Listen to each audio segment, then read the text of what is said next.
Dejamos a nuestra situación o nuestra realidad sanjuanina para fijarnos ahora con tonada sanjuanina en lo que está pasando en el otro extremo del globo terráqueo, ¿no? En Afganistán. Afganistán se convirtió en blanco de Estados Unidos luego del atentado, en realidad mucho antes, pero a propósito del atentado a las Torres Gemelas y cuando conocimos todos o se popularizó esta cuestión del movimiento de los talibanes, su interpretación fundamentalista del Islam y cómo desde ese punto, desde esa interpretación en algunos casos justificaban los atentados terroristas, ¿no? Contra las ciudades impías o infieles. Y bueno, esto motivó, al menos en los papeles, la invasión de Estados Unidos a Afganistán, cuando no, 20 años después se retiró Estados Unidos. Hay una foto por ahí de un helicóptero de estos que tienen doble hélice abandonando una de las azoteas y las imágenes que han trascendido este fin de semana de afganos colgándose de los aviones, hasta de los trenes de aterrizaje, entendiendo que con el regreso del régimen talibán, obviamente vienen tiempos mucho más difíciles aún. Después de 20 años, he leído este fin de semana algunos que comparaban esto a la gran derrota estadounidense en Vietnam. Pero bueno, quien seguramente nos va a ilustrar esto es quien conoce de política internacional, porque es docente de esta cátedra, es politólogo en la Facultad de Ciencias Sociales de la Universidad Nacional de San Juan, Sergio Guzmán, además de un amigo de la casa. Hola Sergio, ¿cómo te va? Buenos días. Hola, ¿qué tal Daniel? Buen día, ¿cómo estás? Bien, bien. Bueno, ayúdanos a entender un poquito, porque la verdad es que según a quien uno escucha, según lo que uno lea, va a tener una infinidad de interpretaciones, aunque los hechos son y están a la vista, ¿no? Sí, es un tema de tan vieja data, tan complejo. Ahora, dada la inmediatez de la noticia, simplemente nos remitimos a estas últimas semanas, a estos últimos acontecimientos que están sucediendo ahora. Pero por tomar un punto de partida e intentar comprimir al máximo esto, ya a finales de la década del 70, principio de los 80, en este país quien se hace cargo del poder es un grupo afgano comunista, con el inestimable apoyo de la que entonces era la Unión Soviética, se hace del poder e intenta instaurar un gobierno más bien de características ateas en una sociedad fuertemente religiosa, lo que va a generar una oposición fuerte a este gobierno. Estamos hablando de plena Guerra Fría, ¿sí? Claro. Fíjate desde cuándo y la reminiscencia de lo que estamos conversando ahora.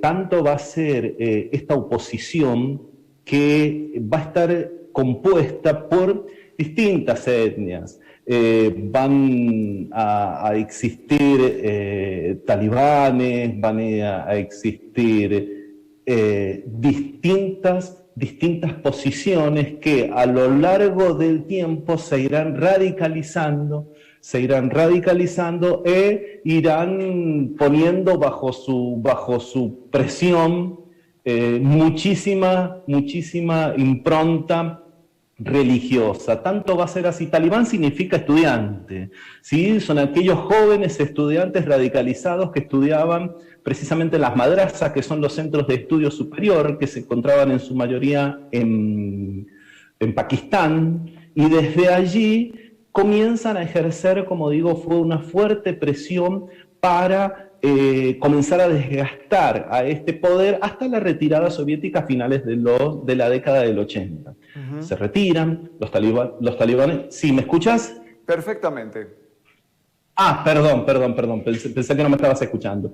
Y decía que esta salida del gobierno y esta avanzada por parte de este grupo radicalizado que no hace más que llevar a el extremo, como bien vos lo has expresado, una interpretación radicalizada del Islam y de las escrituras del Corán, ¿sí? A ver, el Islam, hay que entender, y esto hay que tenerlo muy en claro, no hay que asociarlo con cuestiones violentas. Es una religión que, como las tres grandes religiones monoteístas del mundo, tanto la judeocristiana, el judaísmo, el cristianismo, y en este caso el Islam, lo que bregan básicamente es por el entendimiento de los pueblos, por la paz y por la convivencia pacífica en todo el mundo, ¿sí? Entonces, con este panorama y con esta interpretación radicalizada y la aplicación de lo que se llama la Sharia no es ni más ni menos que el conjunto de normas establecidas que dirán qué es lo que sí es conveniente y de lo que no es conveniente. Si este movimiento, los talibán, porque no existe un plural para ellos, no es los talibanes, es los talibán, este movimiento llevará a rajatabla esta cuestión, a punto tal de poner en juego cuestiones tales como los derechos humanos, porque se ha llevado a un extremo esta radicalización que han violado y a lo largo de su historia y ha quedado en la memoria colectiva de esta comunidad aquellas vejaciones que hicieron durante todos sus años que estuvieron en el poder. Vos arrancaste muy bien en tu introducción explicando que la participación de Estados Unidos ya venía asomándose desde hace algún tiempo, pero bueno, post-atentados, 11 de septiembre del 2001, lo que va a suceder es que, bueno, la necesidad de también encontrar un enemigo se lo va a relacionar al gobierno talibán en Afganistán, de servir de abrigo, de resguardo, a lo que ellos van a denominar la guerra contra el terrorismo, la guerra contra Al-Qaeda, sí, claro, una organización terrorista en este caso. ¿Y qué es lo que va a hacer ellos? Directamente Estados Unidos en un lapso de días, de semanas, invade, ni más ni menos va a invadir Afganistán y se encuentra con una situación, ya fíjate que hemos comprimido 20 años y comienza la segunda fase de 20 años, ¿sí? Que es la presencia ahora de Estados Unidos y ahora con su retirada en esta zona. Por esta zona, ¿por qué la importancia? Primero, bueno, por la necesidad, como decimos, de buscar un responsable ante tal semejante acontecimiento sucedido en su propio territorio y parece ser la caída en cuenta por parte de Estados Unidos de la existencia de este actor internacional que es el terrorismo, a lo que regiones, si lo pensamos, como América Latina, con los cárteles de la droga, o por caso, por ejemplo, Sendero Luminoso, o en el caso de Europa, ETA, IRA, etcétera, los movimientos separatistas que apelaban a métodos violentos, para el mundo no era una novedad el terrorismo. Lo que sucede es que para Estados Unidos, en este contexto, aparece como un factor ahora importante y bueno, la necesidad de buscar también un responsable, por eso es el motivo por el cual se invade, ¿sí?, directamente a Afganistán, pero bueno, acá lo que va a suceder es que van a haber una serie de fallas notables en las que ha incurrido Estados Unidos. Primero es un desconocimiento fatal y total de la idiosincrasia de este pueblo. Por este pueblo han pasado desde Alejandro Magno, los persas, los turcos, los zares, los ingleses, los soviéticos, ahora los norteamericanos, es decir, se han cargado cuanto imperio ha existido. Se dice que Occidente es dueño de los relojes y Medio Oriente y el Oriente lejano es dueño del tiempo. Tienen la capacidad del tiempo para esperarte. Primero es esto, el desconocimiento supino de la idiosincrasia de esto. Después, el haber colocado a cargo de esta operación, de esta invasión, a representantes de otras etnias que no eran precisamente los pastunes, desde donde provienen la gran mayoría de la composición de la población afgana. Por ejemplo, tayikos. Tayikos es otra etnia que forma parte de ahí. Recién decíamos que la oposición estaba conformada por distintas etnias, sí, mujahidines, tayikos, pastunes, es decir, son distintos grupos y de estos grupos es que aflora esta oposición más radicalizada, violenta, que aplica la Sharia y que ha llevado flagrantes violaciones a los derechos humanos. Además, lo que hay que tener en cuenta aquí que el movimiento talibán como tal no es de características expansionistas o lo revierte un rasgo universalista. No, no. Ellos lo único que pretenden es tomar, lo único, para pesar de la población es mucho, es tomar las riendas del poder perdido en su país. Claro. ¿Sí? ¿Qué es lo que sucede? Que, como decimos, en la memoria colectiva de este pueblo está aquella aplicación de la Sharia a niveles extremos, y eso es lo que perdura y eso es lo que pervive hoy en la memoria de todo este pueblo que, bueno, ha padecido esto y que considera a las mujeres prácticamente subhumanos, sin ningún tipo de derecho, desde prohibir a todo el mundo, Sergio, desde escuchar músicas hasta el acceso a la educación por parte de las mujeres, y esta es una situación que, bueno, intentar llevar las democracias liberales occidentales e implantarlas en determinadas regiones del mundo no siempre resulta como uno pretende. El mundo es como es, no como debería, como se pretende ser por parte de una potencia. Creo ahí sí me escuchas. Digo, quiero detenerme porque, claro, lo que fue tan conmovedor, tan estremecedor ayer fue la imagen de esta gente que se colgaba de los trenes de aterrizaje de los aviones y la desesperación. Primero que eran varones en general, ¿no? Abandonando, no sé, lo que tuvieran, familia, pertenencias, todo. Y luego está esta cosa de que las mujeres son las más castigadas. Pero, ¿por qué hay tanto temor? ¿Qué es lo que viene ahora tras la retirada de Estados Unidos? Allí, ¿no? En esta nación, mira, estamos viendo imágenes, gente montada arriba de la manga de la... Sí. Es tremendo. Hay una desesperación que la verdad hay que buscar momentos históricos para encontrar imágenes de este tipo, ¿no?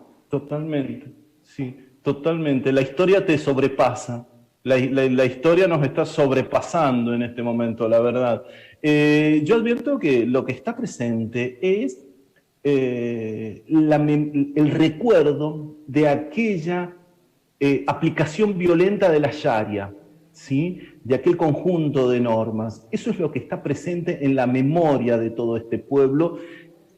Y si bien es cierto que ahora los talibán lo que están pretendiendo es, digamos, negociar con ese rótulo de violencia que tienen para sí y utilizarlo con cierto capital político. ¿Sí? Yo creo que eso están ellos utilizando esta imagen que se proyecta al mundo de ellos como una organización radicalizada, que lo es sin duda, pero ahora dicen ellos que están con componentes más heterogéneos, que ahora tienen elementos provenientes de otras etnias, y bueno, el temor de toda esta gente que vemos allí es que, ¿qué sucede? Que ante la liberación de muchos presos políticos, tienen un ánimo revanchista por parte de esto.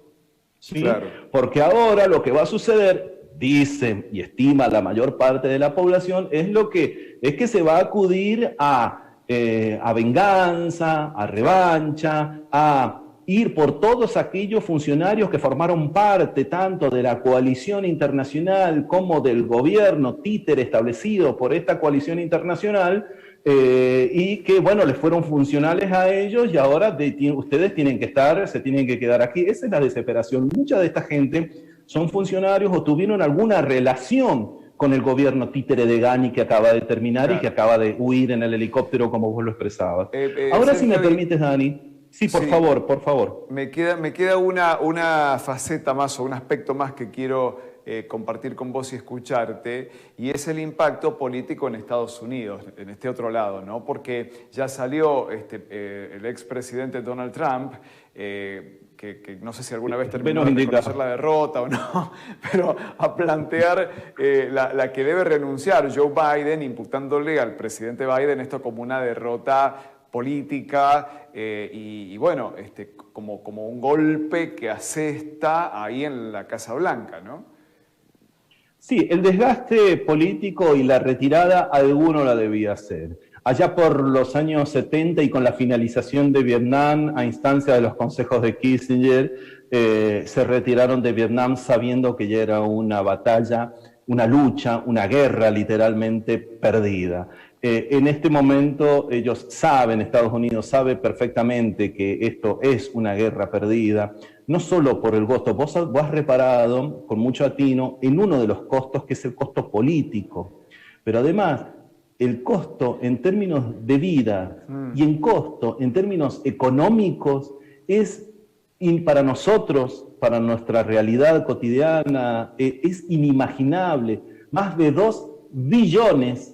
¿Sí? 1 billón es 1 millón de millones. Claro. ¿Sí? No es 1.000 millones, 2 millones, es 1 millón de millones. Bueno, 2 billones de dólares gastados, invertidos aquí, y habiéndole dejado todos estos pertrechos, entendamos que si no son un par de pistolas, sí, son herramientas, equipo motorizado, equipo de aviación. Si vos adviertes claramente y comparas con las imágenes de allá por principios de los 80, el tipo de armamento que tenían y el tipo de armamento que tienen ahora no es precisamente, uno no es un experto en esto, pero no es precisamente AK-47. Tienen fusiles de fabricación norteamericana, de fabricaciones francesas, de fabricaciones inglesas, han dejado helicópteros, es decir, los han dejado más equipados que antes.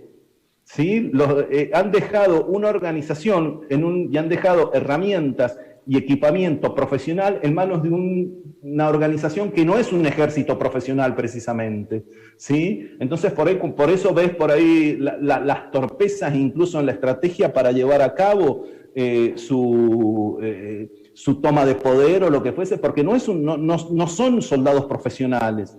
Sumado a esto, habíamos mencionado las vidas, más de 70 colegas tuyos han fallecido allí, sí, cerca de 75 periodistas, las bajas que tienen que ver con las fuerzas militares estadounidenses, las bajas que tienen que ver con los contratistas, las bajas que tienen que ver con todos aquellos trabajadores de las organizaciones no gubernamentales, las Naciones Unidas, los movimientos de derechos humanos y todas aquellas organizaciones que de distinto modo han formado y están en este momento allí en Afganistán, como te digo, desde periodistas hasta militares, desde trabajadores humanitarios hasta miembros de organizaciones de la ONU, por ejemplo, de la Organización de Naciones Unidas.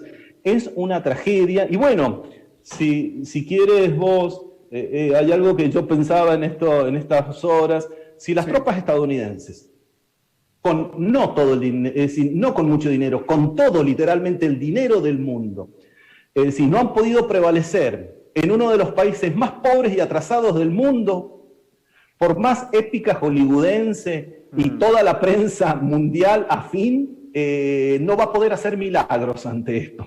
¿Sí? Estamos siendo testigos de la historia. Sí. ¿Sí? Las tropas estadounidenses, el mayor ejército,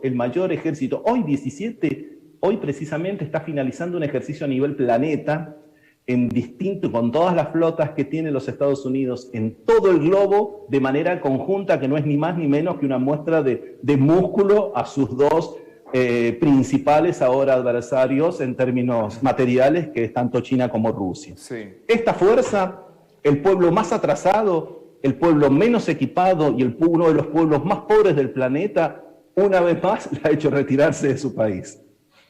Clarísimo, clarísimo. Huelgan las palabras cuando lo expresas de esta manera. Absolutamente, absolutamente. Te agradecemos mucho que nos ayudes a entender esto que nos ha estremecido este fin de semana. Soy muy reiterativo, pero la verdad que la palabra que me surge es estremecimiento realmente. Y esto está pasando, ¿no? en este planeta. Muchas gracias. Sí, está pasando en este momento en el mundo. Daniel, te mando un abrazo grande. Un placer, hasta luego, buen día.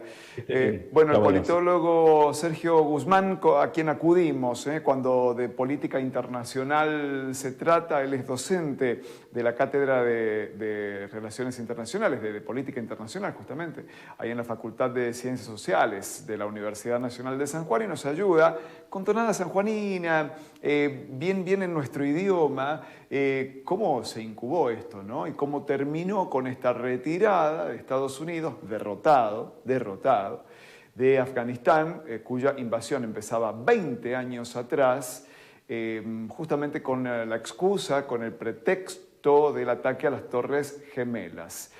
Torres Gemelas, que uno que es mayorcito se lo acuerda como si hubiera ocurrido ayer, pero han pasado ya 20 años de las Torres Gemelas y bueno, justamente 2 décadas después de la invasión a Afganistán se termina retirando Estados Unidos por la puerta de atrás y el país hoy a la deriva y bueno, habiendo mostrado como en el cuento que el rey está desnudo, ¿no? El rey está desnudo. Estamos en vivo hasta las 12 del